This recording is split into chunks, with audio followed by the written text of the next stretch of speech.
അപ്പം നമുക്ക് ഈ പറഞ്ഞ പ്രൊക്യൂർ ടു പേ സൈക്കിളിനകത്ത് ആദ്യം ഒരു റിക്വയർമെന്റ് ഡിറ്റർമിനേഷൻ, അതായത് നമ്മുടെ പർച്ചേസ് റിക്വസിഷൻ ജനറേറ്റ് ആയി കഴിഞ്ഞാൽ നോർമലി നമുക്ക് 2 ഓപ്ഷൻ ആണുള്ളത്. ഒരു ഫിക്സഡ് വെണ്ടർ ഉണ്ടെങ്കിൽ നമുക്ക് അയാൾക്ക് ഡയറക്റ്റ് ആയിട്ട് പർച്ചേസ് ഓർഡർ സെൻഡ് ചെയ്യാം. ഇല്ലെങ്കിൽ നമ്മൾ വെണ്ടറെ മാർക്കറ്റിൽ നിന്ന് കണ്ടുപിടിക്കുന്ന ആ ഒരു പ്രോസസ്സിലേക്ക് നീങ്ങുകയാണ്. വെണ്ടർ മാനേജ്മെന്റ് അല്ലെങ്കിൽ വെണ്ടർ അനാലിസിസ് എന്നോ ഒക്കെ പറയാം. അതിനകത്ത് നമുക്ക് പല വഴികളുണ്ട് ഈ പറഞ്ഞ വെണ്ടറെ മാർക്കറ്റിൽ നിന്ന് ഒന്ന് സോർട്ട് ചെയ്യാനായിട്ട്. ചിലപ്പോൾ നമ്മൾ മാർക്കറ്റ് സ്റ്റഡി ചെയ്യും, ഗൂഗിൾ സെർച്ച് എങ്ങനെയും, അല്ലെങ്കിൽ അതിന്റെ ലീഡ്സ് ഉപയോഗിച്ച് കുറെ നല്ല വെണ്ടേഴ്സിനെ നമ്മൾ കണ്ടുപിടിച്ചിട്ട് അവർക്ക് നമ്മൾ കൊട്ടേഷൻ അയക്കുകയാണ്. കൊട്ടേഷൻ നമ്മളല്ല അയക്കുന്നത്, റിക്വസ്റ്റ് ഫോർ കൊട്ടേഷൻ എന്ന് പറയും. അതായത് കൊട്ടേഷൻ റിക്വസ്റ്റ് ചെയ്തുകൊണ്ടുള്ള ലെറ്റർ അയക്കും. അപ്പൊ ഈ റിക്വസ്റ്റ് അവർക്ക് കിട്ടിക്കഴിയുമ്പോൾ അവര് നമുക്ക് കൊട്ടേഷൻ അയക്കും. റിക്വസ്റ്റ് ഫോർ കൊട്ടേഷൻ, RFQ എന്ന് പറയും. ഞാൻ അതിന്റെ സ്ലൈഡിൽ ഞാൻ കാണിക്കാം. അതായത് ഇതാണ് step. Vendor selection based on different parameters ആണ്. നമുക്ക് ക്രിയേറ്റ് RFQ എന്ന് പറയും, റിക്വസ്റ്റ് ഫോർ കൊട്ടേഷൻ. അതിന്റെ ഫോം ആണ്. അപ്പൊ നമ്മൾ ഈ വെണ്ടറുടെ ആ ഒരു ഡീറ്റെയിൽസിന് അല്ലെങ്കിൽ അവരുടെ അഡ്രസ്സിലോട്ട് നമ്മളൊരു മെയിൽ വിടും. നിങ്ങൾ ഈ പറഞ്ഞ മെറ്റീരിയലിന് വേണ്ടിയിട്ട് നിങ്ങളൊരു കൊട്ടേഷൻ നമ്മൾ റിക്വസ്റ്റ് ചെയ്തിട്ടുള്ളൂ. അത് കഴിയുമ്പോൾ ഇവര് നമുക്ക് തിരിച്ച് അവരുടെ പ്രൈസ് അപ്ഡേറ്റ് ചെയ്ത് നമുക്ക് കൊട്ടേഷൻ തരും. അപ്പൊ ഈ പ്രൈസിൽ നമുക്ക് എന്നാ ബെസ്റ്റ് പ്രൈസ് അല്ലെങ്കിൽ ബെസ്റ്റ് ക്വാളിറ്റി ഉള്ള വെണ്ടറിനെ നമ്മൾ അതിനകത്തുനിന്ന് സെലക്ട് ചെയ്യും. ബാക്കി ആൾക്കാർ റിജക്ട് ചെയ്യും. മനസ്സിലായി? അപ്പൊ അതിന്റെ കോഡുകളാണിത്. RFQ ക്രിയേറ്റ് ചെയ്യുന്ന ME41 എന്ന ടി കോഡിലാണ് ചെയ്യുന്നത്. കൊട്ടേഷൻ റിസീവ് ചെയ്ത് കഴിയുമ്പോൾ അതിനകത്ത് നമ്മൾ മെയിൻറ്റെയിൻ കൊട്ടേഷൻ. മെയിൻറ്റെയിൻ എന്ന് ഉദ്ദേശിക്കുന്നത് പ്രൈസ് മെയിൻറ്റെയിൻ ചെയ്യുക എന്നുള്ളതാണ്. അവരിങ്ങോട്ട് ഇപ്പം നമ്മുടെ SAP സിസ്റ്റത്തിൽ ഇവർക്ക് ആക്സസ് ഇല്ലല്ലോ. അവർ ചിലപ്പോൾ എക്സലിലായിരിക്കും അല്ലെങ്കിൽ മെയിൽ വഴിയായിരിക്കും ഞങ്ങൾ ഇത്ര പ്രൈസിൽ തരാമെന്നും പറഞ്ഞു. അപ്പൊ ആ പ്രൈസ് നമ്മുടെ SAP ഡോക്യുമെന്റിൽ അപ്ഡേറ്റ് ചെയ്യാം, എന്നാലല്ലേ നമുക്ക് അവൈലബിൾ ആകത്തുള്ളൂ. അതാണ് ME47 നമ്മൾ ചെയ്യുന്നത്.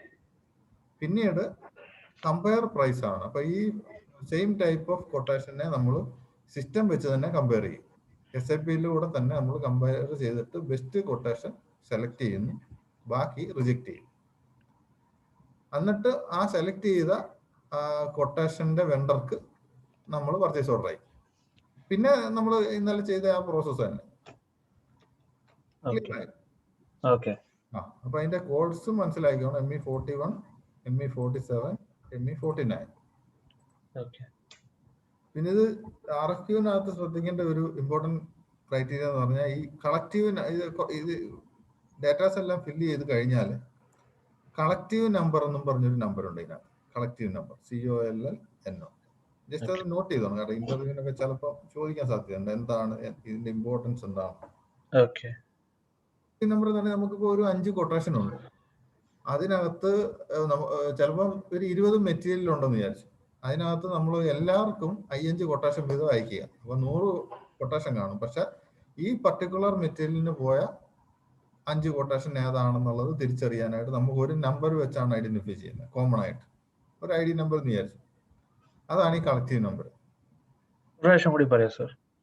നമ്മൾ സെയിം ടൈപ്പ് ഓഫ് കൊട്ടേഷനെ നമ്മൾ ഗ്രൂപ്പ് ചെയ്യാൻ വേണ്ടിയിട്ടാണ് കളക്റ്റീവ് നമ്പർ ഉപയോഗിക്കുന്നത്.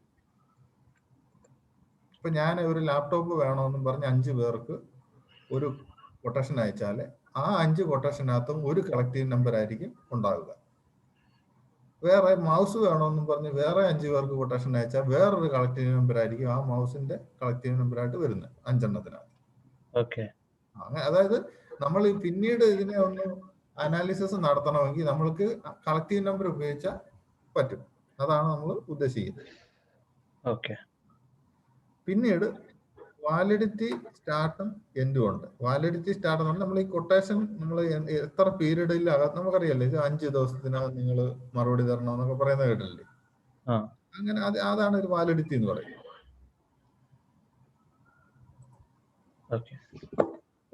അപ്പൊ ഇത്തരം കാര്യങ്ങളാണ് മിനിമം ആയിട്ട് നമ്മൾ അറിഞ്ഞിരിക്കേണ്ടത്. ഓക്കെ. ഓക്കെ. അപ്പൊ ഇത് ബാക്കി നമുക്ക് ചെയ്ത് മനസ്സിലാക്കാം.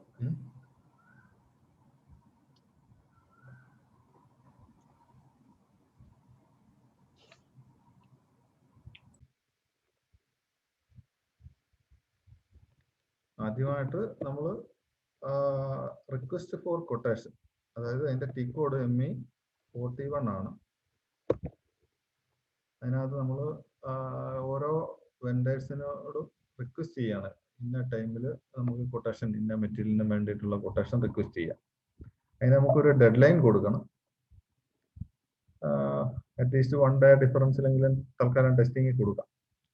പിന്നെ ഡെലിവറി ഡേറ്റ് ആണ് വരുന്നത്, എന്നാണ് ഈ മെറ്റീരിയൽ നമുക്ക് ഡെലിവറി ചെയ്യാൻ പറ്റുന്നത് എന്നുള്ളതാണ് ക്വസ്റ്റ്യൻ. അത് നമ്മൾ കൊട്ടേഷൻ ഡെഡ് ലൈൻ കഴിഞ്ഞിട്ടുള്ള ഒരു ഡേറ്റ് ആണ് നമ്മൾ കൊടുക്കേണ്ടത്, അല്ലെങ്കിൽ എറർ വരാം.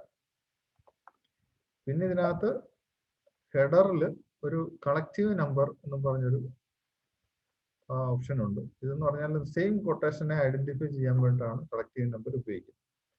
ഇപ്പൊ ഞാനിത് AB2 എന്നും പറഞ്ഞൊരു കളക്റ്റീവ് നമ്പർ കൊടുക്കുകയാണ് ടെമ്പററി ആയിട്ട്. അടുത്ത സ്റ്റേജ് എന്ന് പറഞ്ഞാൽ വെണ്ടർക്ക് കൊട്ടേഷൻ ജനറേറ്റ് ചെയ്യുക ഓരോ വെണ്ടറുടെയും പേര്. അപ്പൊ ഞാനൊരു CMB ട്രേഡേഴ്സ് എന്നും പറഞ്ഞൊരു വെണ്ടർ മാസ്റ്റർ ഉണ്ട്, അതിൽ അവർക്ക് വേണ്ടിയിട്ട് എൻ്റർ ചെയ്ത് സേവ് ചെയ്യാണ്. ഡോക്യുമെന്റ്സ് കണ്ടെയ്ൻ നോ ഐറ്റം, നമ്മൾ മെറ്റീരിയൽ ഒന്നും കൊടുത്തിട്ടില്ല, അതുകൊണ്ടാണ് അങ്ങനെ വന്നിരിക്കുന്നത്. ഒരു 10 ക്വാണ്ടിറ്റി കൊട്ടേഷൻ സേവ് ചെയ്യുന്നു. ഒരു കൊട്ടേഷൻ നമ്പർ ജനറേറ്റ് ചെയ്യാം, RFQ നമ്പർ. ഇത് ജസ്റ്റ് ഒന്ന് നോട്ട് ചെയ്യാം. ഒരു വെണ്ടർക്കും കൂടെ ഇത് അയക്കാം. അടുത്ത ഒരു വെണ്ടറുടെ ഡീറ്റെയിൽസ് കൊടുക്കുകയാണ്. STO വെണ്ടർ എന്നും പറഞ്ഞൊരു വേറൊരു വെണ്ടർ ഉണ്ട് ഇതിനകത്ത്, അതും കൂടെ സേവ് ചെയ്യും.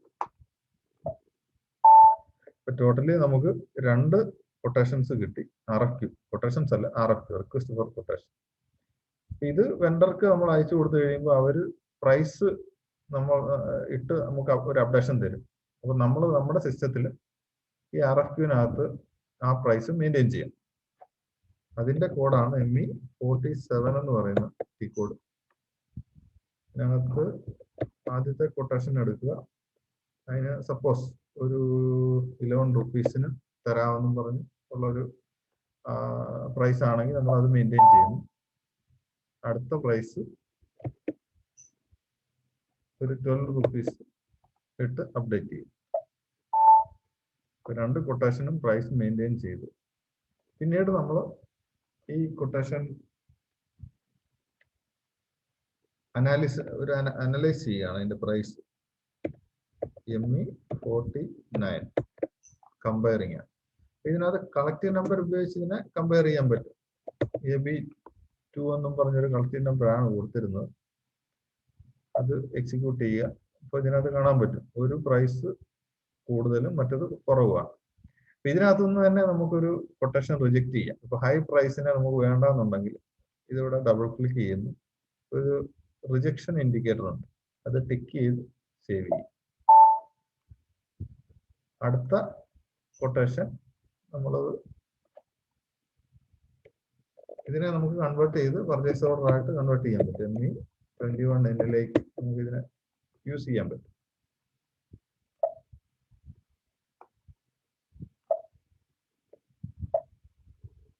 റിക്വസ്റ്റ് ഫോർ കൊട്ടേഷൻസ്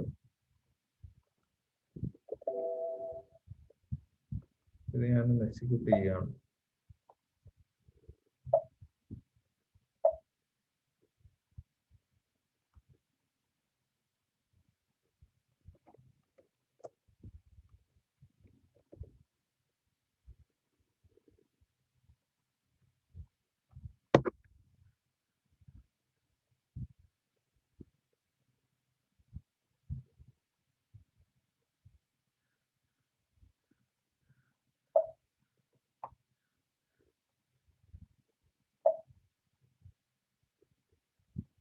സെലക്ട് ചെയ്തിട്ട് അഡോപ്റ്റ് ചെയ്യും. ഇതിന്റെ വാല്യൂസ് എല്ലാം പർച്ചേസ് ഓർഡറിലോട്ട് നമുക്ക് കിട്ടും. ഇതിനെ നേരെ സേവ് ചെയ്താൽ മതി. ഇപ്പം പർച്ചേസ് ഓർഡർ ജനറേറ്റ് ആകും. ഇതാണ് സ്റ്റാൻഡേർഡ്. ഇതിനകത്തൊന്നും നമുക്ക് ഗുഡ്സ് റെസിപ്റ്റ് ഇൻവോയ്സിലേക്കൊക്കെ സ്റ്റെപ്പ് പോകാൻ പറ്റും. ഇങ്ങനെയാണ് നമ്മൾ വെണ്ടറെ മാർക്കറ്റിൽ നിന്ന് ഫൈൻഡ് ചെയ്ത് RFQ വഴി കൊട്ടേഷനിലേക്ക് കൺവേർട്ട് ആക്കും.